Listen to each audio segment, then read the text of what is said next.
Friends, ಇವತ್ತಿನ ವಿಡಿಯೋದಲ್ಲಿ ನಾನು ನಿಮಗೆ ತಿಳಿಸ್ತಿರುವ ಮಾಹಿತಿ ಯಾವುದಪ್ಪ ಅಂತಂದರೆ, ಕಾರ್ಮಿಕ ಕಾರ್ಡ್ ಇದ್ದಂಥವ್ರಿಗೆ ಕಾರ್ಮಿಕ ಕಲ್ಯಾಣ ಮಂಡಳಿ ಇಲಾಖೆಯಿಂದ ಒಂದು ಹೊಸ ಅಪ್ಡೇಟ್ ಬಂದಿದೆ. ಅದ್ರ ಬಗ್ಗೆ ಮಾಹಿತಿಯನ್ನು ತಿಳಿಸ್ಕೊಡ್ತಾ ಇದ್ದೀನಿ. ಇದು ಕಾರ್ಮಿಕ ಕಾರ್ಡ್ ಇದ್ದಂಥವ್ರಿಗೆ ಒಂದು ಗುಡ್ ನ್ಯೂಸ್ ನೀಡುವಂಥ ಒಂದು ಹೊಸ ಅಪ್ಡೇಟು.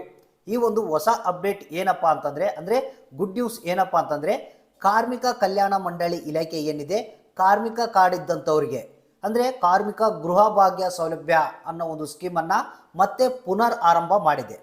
ಇದು ಸ್ವಲ್ಪ ದಿನಗಳ ಹಿಂದೆ ಬಂದಾಗಿತ್ತು ಈ ಒಂದು ಯೋಜನೆ. ಇದನ್ನು ಮತ್ತೆ ಈಗ ಸ್ಟಾರ್ಟ್ ಮಾಡಲಾಗಿದೆ. ಸೊ ಇದರಿಂದ ಕಾರ್ಮಿಕ ಕಾರ್ಡ್ ಇದ್ದಂಥವ್ರಿಗೆ ಏನು ಬೆನಿಫಿಟ್ ಅಪ್ಪ ಅಂತಂದರೆ, ಕಾರ್ಮಿಕ ಗೃಹ ಭಾಗ್ಯ ಸೌಲಭ್ಯದ ಮುಖಾಂತರ ಕಾರ್ಮಿಕ ಕಾರ್ಡ್ ಇದ್ದಂಥವ್ರಿಗೆ ಮನೆಯನ್ನು ಕಟ್ಟಿಕೊಳ್ಳೋದಕ್ಕೆ ಅಥವಾ ಕಟ್ಟಿರುವಂಥ ಮನೆಯನ್ನು ಖರೀದಿ ಮಾಡೋದಕ್ಕೆ 2 ಲಕ್ಷ ರೂಪಾಯಿ ಹಣವನ್ನು 10 ಕಂತುಗಳ ಮುಖಾಂತರ ನಿಮಗೆ ಕೊಡ್ತಾರೆ. ಸೊ ಇದು ಒಂದು ಗುಡ್ ನ್ಯೂಸ್. ಹಾಗಾದರೆ ಕಾರ್ಮಿಕ ಕಾರ್ಡ್ ಇದ್ದಂಥವರು ಈ ಒಂದು ಕಾರ್ಮಿಕ ಗೃಹ ಭಾಗ್ಯ ಸೌಲಭ್ಯದ ಮೂಲಕ 2 ಲಕ್ಷ ರೂಪಾಯಿ ಹಣವನ್ನು ಪಡೆಯೋದಕ್ಕೆ ಯಾವ ರೀತಿ ಅರ್ಜಿಯನ್ನು ಸಲ್ಲಿಸಬೇಕು, ಮತ್ತು ಹೊಸ ಅಪ್ಡೇಟ್ ಬಗ್ಗೆ ಅದ್ರ ಬಗ್ಗೆ ಕೂಡ ಮಾಹಿತಿಯನ್ನು ಅದರಲ್ಲಿ ಯಾವ ರೀತಿ ಕೊಟ್ಟಿದ್ದಾರೆ ಅನ್ನೋದನ್ನು ತಿಳಿಸ್ಕೊಡ್ತೀನಿ. ಮತ್ತು ಅರ್ಜಿ ಸಲ್ಲಿಸೋದ್ರ ಜೊತೆಗೆ ಏನೇನು ಡಾಕ್ಯುಮೆಂಟ್ಗಳು ಬೇಕಾಗುತ್ತೆ, ಏನು ಎಲಿಜಿಬಿಲಿಟಿ ಹೊಂದಿರಬೇಕು ಅನ್ನೋದ್ರ ಬಗ್ಗೆ ಮಾಹಿತಿಯನ್ನು ಇವತ್ತಿನ ವಿಡಿಯೋದಲ್ಲಿ ತಿಳಿಸ್ಕೊಡ್ತಾ ಇದ್ದೀನಿ.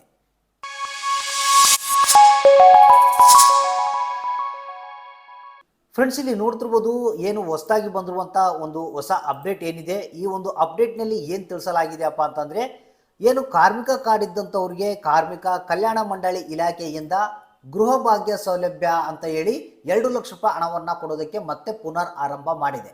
ಸೊ ಈ ಒಂದು ಸ್ಕೀಮ್ ಏನಿತ್ತು ಮೊದಲಿಗೆ ಸ್ಟಾಪ್ ಆಗಿತ್ತು ಸ್ವಲ್ಪ ದಿನಗಳ ಹಿಂದೆ, ಮತ್ತೀಗ ಇದನ್ನು ಪುನರ್ ಆರಂಭ ಮಾಡಲಾಗಿದೆ. ಸೊ ಹಾಗಾದರೆ ಕಾರ್ಮಿಕ ಕಾರ್ಡ್ ಇದ್ದಂಥವ್ರಿಗೆ ಕಾರ್ಮಿಕ ಗೃಹ ಭಾಗ್ಯ ಸೌಲಭ್ಯದ ಮೂಲಕ ಮನೆ ಕಟ್ಟಿಕೊಳ್ಳೋದಕ್ಕೆ ಅಥವಾ ಕಟ್ಟಿರುವಂಥ ಮನೆಯನ್ನು ಖರೀದಿ ಮಾಡೋದಕ್ಕೆ 2 ಲಕ್ಷ ರೂಪಾಯಿ ಹಣವನ್ನು ಕಾರ್ಮಿಕ ಕಲ್ಯಾಣ ಮಂಡಳಿ ಇಲಾಖೆ ಕೊಡುತ್ತೆ.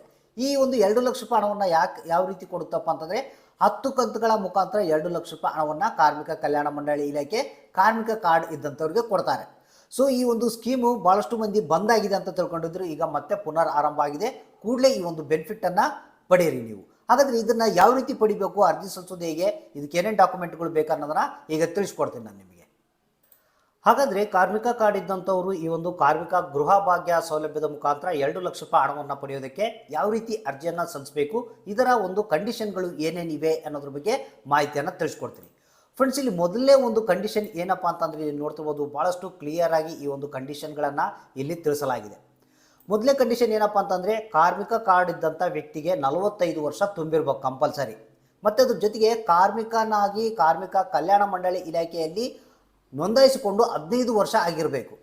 ಈ ರೀತಿಯಾಗಿ ಮೊದಲೇ ಒಂದು ಕಂಡೀಷನನ್ನು ಹಾಕಲಾಗಿದೆ. ಇನ್ನು ಎರಡನೇ ಒಂದು ಕಂಡೀಷನ್ ಏನಪ್ಪ ಅಂತಂದರೆ, ಇಲ್ಲಿ ನೋಡ್ತಿರ್ಬೋದು ಭಾಳ ಮುಖ್ಯವಾದಂಥ ಕಂಡೀಷನ್ ಇದು. ಸೊ ಈ ಒಂದು ಕಂಡೀಷನ್ನಲ್ಲಿ ಏನು ತಿಳಿಸಲಾಗಿದೆಯಪ್ಪ ಅಂತಂದರೆ, ಕಾರ್ಮಿಕ ಕಾರ್ಡ್ ಇದ್ದಂಥ ವ್ಯಕ್ತಿ ಸರ್ಕಾರದ ಯಾವುದೇ ಗೃಹ ಯೋಜನೆ ಅಡಿಯಲ್ಲಿ ಫಲ ಅನುಭವಿ ಅಂತ ಗುರುತಿಸ್ಕೊಂಡಿರಬೇಕು. ಅಂದರೆ ಈತನಿಗೆ ಮನೆ ಇಲ್ಲ ಅಂತ ಹೇಳಿ ಗೃಹ ಯೋಜನೆ ಅಡಿಯಲ್ಲಿ ಈತ ಫಲ ಅನುಭವಿ ಅಂತೇಳಿ ಗುರುತಿಸ್ಕೊಂಡಿರಬೇಕು. ಅದ್ರ ಜೊತೆಗೆ ಸದರಿ ಸಾಕ್ಷಾಮ ಪ್ರಾಧಿಕಾರದಿಂದ ಮನೆ ಮಂಜೂರಾತ ಆದೇಶ ಪ್ರಮಾಣ ಪತ್ರವನ್ನು ಇವರು ಪಡೆದಿರಬೇಕು. ಸೊ ಇದ್ರ ಬಗ್ಗೆ ನಿಮಗೆ ಗೊತ್ತಿಲ್ಲ ಅಂದರೆ ಕಾರ್ಮಿಕ ಕಲ್ಯಾಣ ಮಂಡಳಿ ಇಲಾಖೆಯಲ್ಲಿ ಕೇಳಿದರೆ ನಿಮಗೆ ಈ ಒಂದು ಸಾಕ್ಷಾಮ ಪ್ರಾಧಿಕಾರದ ಮನೆ ಮಂಜೂರಾತ ಆದೇಶ ಪ್ರಮಾಣ ಪತ್ರದ ಬಗ್ಗೆ ತಿಳಿಸ್ಕೊಡ್ತಾರೆ. ಸೊ ಅದಾದ ನಂತರ ನೀವು ಏನು ಈ ಒಂದು ದಾಖಲಾತಿಗಳನ್ನು ಇಟ್ಕೊಂಡು ನೀವು ಅರ್ಜಿಯನ್ನು ಸಲ್ಲಿಸಿದ ಮೇಲೆ ನಿಮಗೆ ಇಲ್ಲಿ ನೋಡ್ತಿರ್ಬೋದು 2 ಲಕ್ಷ ರೂಪಾಯಿ ಹಣವನ್ನು ಕಾರ್ಮಿಕ ಕಲ್ಯಾಣ ಮಂಡಳಿ ಇಲಾಖೆ ಏನಿದೆ ಈ ಒಂದು ಹಣವನ್ನು ಗೃಹ ಮಂಜೂರಾತಿ ಪ್ರಾಧಿಕಾರಕ್ಕೆ ಬಿಡುಗಡೆ ಮಾಡುತ್ತೆ. ನಂತರ ಗೃಹ ಮಂಜೂರಾತಿ ಪ್ರಾಧಿಕಾರ ಏನಿರುತ್ತೆ ಈ ಒಂದು ಕಾರ್ಮಿಕನ ಅಕೌಂಟಿಗೆ ನೇರವಾಗಿ 2 ಲಕ್ಷ ರೂಪಾಯಿ ಹಣವನ್ನು ಜಮಾ ಮಾಡುತ್ತೆ.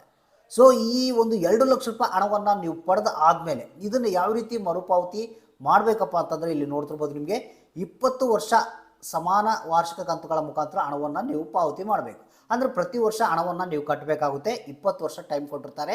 ವರ್ಷಕ್ಕೊಂದ್ಸಲ ಕಂತನ್ನು ಕಟ್ಟಬೇಕು. ನೀವು 20 ವರ್ಷಗಳಲ್ಲಿ ಈ ಒಂದು ಹಣವನ್ನು ನೀವು ಕಟ್ಟಬೇಕು. ಸೊ ಇದು ಆದಮೇಲೆ ನಿಮಗೆ ಅರ್ಜಿ ಸಲ್ಲಿಸೋದ್ರ ಬಗ್ಗೆ ಇನ್ನೂ ಐಡಿಯಾ ಗೊತ್ತಿಲ್ಲಪ್ಪ ಅಂತಂದರೆ, ನಿಮಗೆ ಕಾರ್ಮಿಕ ಕಲ್ಯಾಣ ಮಂಡಳಿ ಇಲಾಖೆಗೆ ಹೋಗಬೇಕಿದು. ಆಫ್ಲೈನ್ನಲ್ಲಿ ಮಾತ್ರ ಇದೆ, ಇದು ಆನ್ಲೈನ್ನಲ್ಲಿ ಇಲ್ಲ. ಕಾರ್ಮಿಕ ಕಲ್ಯಾಣ ಮಂಡಳಿ ಇಲಾಖೆಗೆ ಹೋದರೆ ಫಾರಂ ನಂಬರ್ 16 ಅಂತ ಸಿಗುತ್ತೆ ನಿಮಗೆ. ಆ ಒಂದು ಫಾರಂ ನಂಬರ್ 16ನ ಇಸ್ಕೊಂಡು ಅದನ್ನು ಫುಲ್ಫಿಲ್ ಮಾಡಿ ಇದಕ್ಕೆ ಏನೇನು ಡಾಕ್ಯುಮೆಂಟ್ಗಳು ಬೇಕಂತ ಒಂದು ಸಲ ಅಲ್ಲಿ ಕೇಳಿಕೊಂಡು ನಾನು ಹೇಳಿರುವಂಥ ದಾಖಲಾತಿಗಳನ್ನು ಅಟ್ಯಾಚ್ ಮಾಡಿ ಅಲ್ಲಿ ನೀವು ಸಬ್ಮಿಟ್ ಮಾಡಬೇಕು. ಸೊ ಇದ್ರ ಬಗ್ಗೆ ಅಲ್ಲಿ ಹೋಗಿ ಕೇಳಿದ್ರು ಕೂಡ ಮಾಹಿತಿ ಸಿಗುತ್ತೆ. ಫಾರಮ್ ಕೂಡ ಕೊಡ್ತಾರೆ. ಆ ಫಾರ್ಮ್ನ ಫುಲ್ಫಿಲ್ ಮಾಡಿ ದಾಖಲಾತಿಗಳು ಯಾವ ಅಟ್ಯಾಚ್ ಮಾಡ ಅಂತ ಹೇಳ್ತಾರೆ ಆ ಒಂದು ದಾಖಲಾತಿಗಳನ್ನ ಅಟ್ಯಾಚ್ ಮಾಡಿಬಿಟ್ರೆ ಸಾಕು ನಮಗೆ. ಈ ಒಂದು ಕಾರ್ಮಿಕ ಗೃಹ ಭಾಗ್ಯ ಸೌಲಭ್ಯದ ಮುಖಾಂತರ 2 ಲಕ್ಷ ರೂಪಾಯಿ ಹಣವನ್ನು ಕಾರ್ಮಿಕ ಕಾರ್ಡ್ ಇದ್ದಂಥವರು ಪಡಿಬೋದು. ಫ್ರೆಂಡ್ಸ್, ಈ ಒಂದು ವಿಡಿಯೋ, ಈ ಒಂದು ಮಾಹಿತಿ ಇಷ್ಟ ಆಗಿದ್ರೆ ಒಂದು ಲೈಕ್ ಮಾಡಿ, ಕೂಡಲೇ ಎಲ್ಲ ಒಂದು ಕಾರ್ಮಿಕ ಕಾರ್ಡ್ ಇದ್ದಂಥವ್ರಿಗೆ ಈ ಒಂದು ವಿಡಿಯೋನ ಶೇರ್ ಮಾಡಿ.